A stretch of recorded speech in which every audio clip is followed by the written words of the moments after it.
Hi welcome to YouTube Tamil. இன்னைக்கு நம்ம நாட்டையே உலுக்கிட்டு இருக்கிற புல்வாமா அட்டாக் பத்தியும் அதை பத்தி prime minister of Pakistan Imran Khan என்ன சொல்லியிருக்காரு அப்படின்றத பத்தியும் பார்க்க போறோம். இம்ரான் கானுடைய இந்த பத்திரிகையாளர் சந்திப்பும் அவருடைய பேட்டியும் ரொம்பவே முக்கியத்துவம் வாய்ந்ததுன்னு சொல்லணும். பிப்ரவரி 14 புல்வாமா அப்படின்ற இடத்துல 41 சிஆர்பிஎஃப் சோல்ஜர்ஸ் இறந்திருக்காங்க. இதற்கு காரணம் ஜெய்ஷ் இ முகமது அப்படின்ற டெரரிஸ்ட் குரூப் தான். இந்த தீவிரவாத அமைப்புடைய தற்கொலை படையினர் கிட்டத்தட்ட 100 கிலோக்கு மேல எக்ஸ்ப்ளோசிவ் ஒரு ஸ்கார்பியோ எஸ்யூவில வச்சு அதை பிளான் பண்ணி நேரா கொண்டு போய் அந்த 41 சிஆர்பிஎஃப் சோல்ஜர்ஸும் போயிட்டு இருந்த பஸ் மேலேயே மோதுறாங்க. நாட்டையே உலுக்கி போட்ட இந்த வீர மரணம் உலக நாடுகளுக்கு பாகிஸ்தான் மேல ஒரு வெறுப்பை உண்டாக்கிச்சுன்னு தான் சொல்லணும். பத்தன்கோட் யுரி அட்டாக்கை விட இது மிகவும் மோசமான அட்டாக்கா கருதப்படுது. கிட்டத்தட்ட 5 நாட்களா பாகிஸ்தான் பிரதமர் இம்ரான் கான் இந்த சம்பவத்தை பத்தி எந்த ஒரு கருத்தையும் தெரிவிக்காம இருந்தது இரண்டு நாடுகளுக்கும் இருந்த பகையை அதிகப்படுத்திச்சுன்னு தான் சொல்லணும். இவ்வளவு நாள் பேசாம எதற்காக பிரதமர் இப்போ பேசுறாரு அப்படின்னு பார்த்தோம்னா அதுக்கு ஒரு 4-5 காரணம் இருக்கு.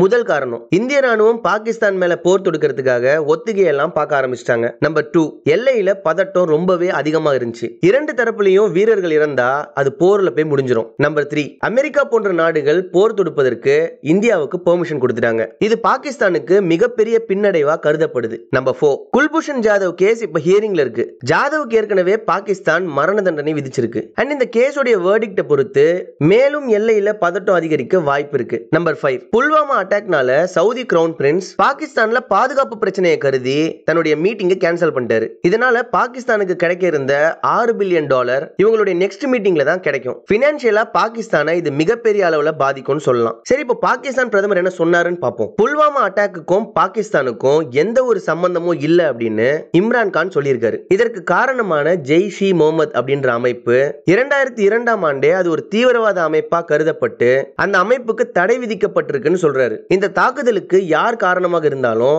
அவர்களை கைது செய்யறதுக்கு பாகிஸ்தான் தரப்புல இருந்து முழு ஒத்துழைப்பு அளிக்கப்படும் அப்படின்னு இம்ரான் கான் தன்னுடைய பேட்டியில சொன்னார். அவர் பாகிஸ்தான் பிரதமரா பொறுப்பேற்றதிலிருந்து தன் தரப்புல இருந்து அமைதி மற்றும் சமாதான பேச்சுவார்த்தைக்கு எல்லா நாடுகளுக்கும் அழைப்பு விடுக்கப்பட்டதா சொல்றாரு. அண்ட் இந்த தாக்குதலின் மூலமா தங்கள் நாட்டுக்கு எந்த ஒரு ஆதாயமும் இல்லைன்னு இம்ரான் கான் மிகவும் தெளிவா சொல்லியிருக்காரு. அது மட்டும் இல்லாம புல்வாமா அட்டாக்னால தன்னுடைய நாட்டுக்கு மிகப்பெரிய பாதிப்புகள் ஏற்பட்டதாகவும் அவர் சொல்லியிருக்காரு. பொருளாதார சிக்கல்களை சந்திச்சுட்டு வர்ற பாகிஸ்தான் சவுதி பிரின்ஸோடைய மீட்டிங் மூலமா கிட்டத்தட்ட $6 பில்லியன் லாபம் அடைஞ்சிருக்கும். ஆனா அந்த மீட்டிங் இப்போ ரத்து செய்யப்பட்டு தள்ளி வைக்கப்பட்டிருக்கு. இது ஒரு மிகப்பெரிய பொருளாதார பின்னடைவை அந்த நாட்டுக்கு ஏற்படுத்தி இருக்கு. அது மட்டும் இல்லாம இந்த அட்டாக்குக்கு பின் மற்ற நாடுகளுக்கு பாகிஸ்தான் மேல வெறுப்புணர்ச்சியை உண்டாக்கி இருக்கு. இது மட்டும் இல்லாம குல்பூஷன் ஜாதவுடைய கேஸும் ஹியரிங்ல இருக்கு. இதன் மூலமா ஒரு லாபமும் இல்லாம வெறும் நஷ்டத்தை மட்டும்தான் இந்த தாக்குதல் மூலமா அவங்களுக்கு கிடைச்சிருக்கிறதாவும் அதனால இப்படி ஒரு முட்டாள்தனமான முடிவை பாகிஸ்தான் செய்ய வாய்ப்பில்லைன்னு இம்ரான் கான் தன்னுடைய தரப்பு வாதத்தை தெரிவிச்சிருக்காரு.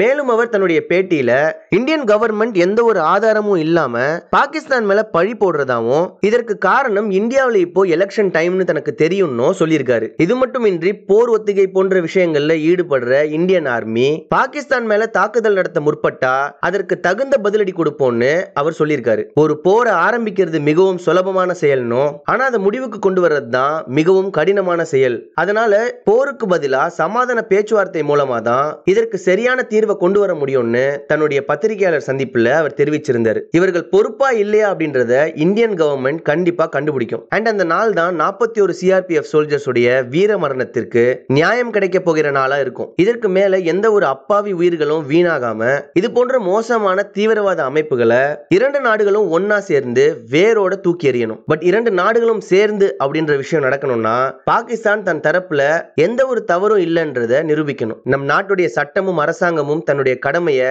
சரியா செய்யும். அது செய்ய போறது என்ன அப்படின்றத நம்ம காத்திருந்து வரப்போற நாட்கள்ல பார்க்கலாம். எங்க சேனலுடைய அப்டேட்ஸ் உங்களுக்கு பிடிச்சிருந்தா எங்களுக்கு மறக்காம சப்ஸ்கிரைப் பண்ணுங்க, லைக் பண்ணுங்க, ஷேர் பண்ணுங்க, உங்களுடைய மேலான கமெண்ட்ஸை கீழே பதிவு பண்ணுங்க.